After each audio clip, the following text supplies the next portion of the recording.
नमस्कार दोस्तों, स्वागत है आप सभी का मेरे YouTube channel science tech by Gaurav Gujra के अंदर।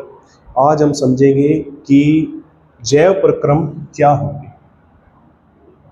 जैव प्रक्रम क्या होंगे, ठीक है। तो इसके बारे में आज हम जानेंगे। तो सबसे पहले आपके मन में एक प्रश्न आना चाहिए कि सजीव कौन होते हैं और निर्जीव कौन होते हैं, ठीक है। अब सजीव और निर्जीव कौन होते हैं? सजीव वो होते हैं जो क्या करते हैं, गति करते हैं और पाचन करते हैं, श्वसन करते हैं, ठीक है, उत्सर्जन करते हैं और पोषण ग्रहण करते हैं, ठीक है। ये सजीव होते हैं। और निर्जीव क्या करते हैं? निर्जीव इनमें से कोई भी क्रिया नहीं करते।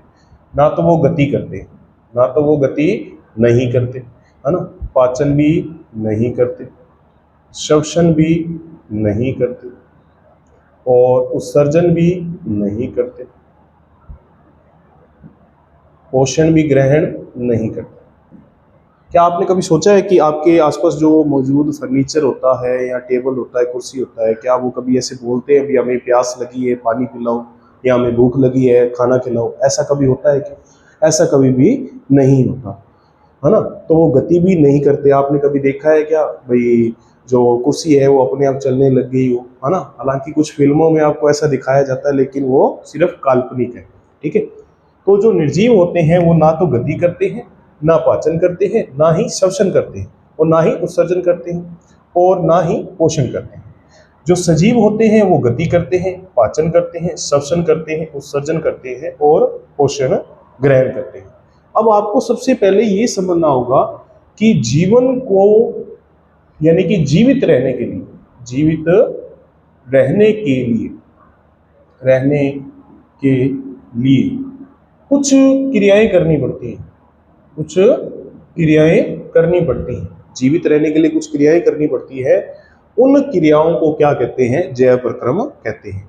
अगर मान लो इनमें से, जैसे मान लो इनमें से पाचन रुक जाए, किसी व्यक्ति में जो भोजन का पाचन है वो रुक जाए, तो क्या करेगा? क्या वो जीवित रह पाएगा? बिल्कुल नहीं, वो जीवित नहीं रह पाएगा।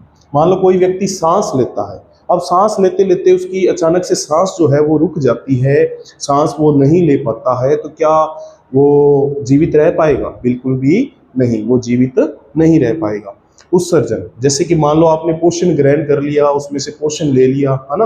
अब क्या होता है कि कुछ अपशिष्ट पदार्थों का निर्माण होता है, जैसे कि मान लो कार्बन डाइऑक्साइड और कुछ मलमूत्र जो भी है, ठीक है ना, उनका निर्माण होता है व्यक्ति के शरीर में। अगर उनका उत्सर्जन समय पर ना किया जाए तो वो क्या होते हैं? उससे व्यक्ति की मृत्यु हो सकती है। और मान लो पोषण, पोषण ग्रहण करेगा तभी तो वो क्या करेगा? कार्य करेगा, अपने लायक ऊर्जा प्राप्त कर पाएगा, अपने कार्यों के लायक क्या प्राप्त कर पाएगा? ऊर्जा प्राप्त कर पाएगा, ठीक है। तो जीवित रहने के लिए जो क्रियाएं होती है ना, उन्हें क्या कहा जाता है? जैव प्रक्रम कहा जाता है।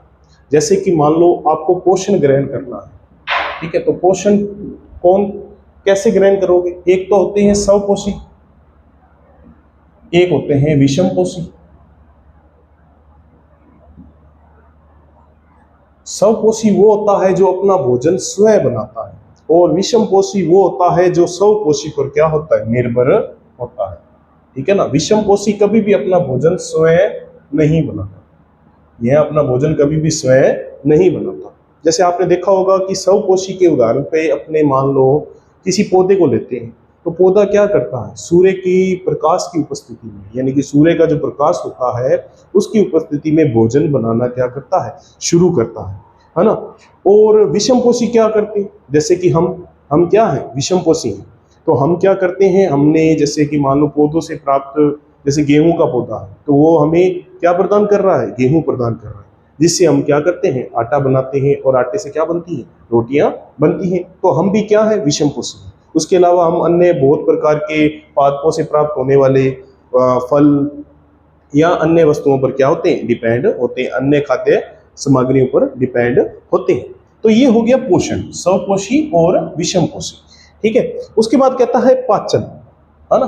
तो जो जीव होता है वो क्या करता है, उसके अंदर पाचन से संबंधित क्या होती हैं, ग्रंथियां होती हैं।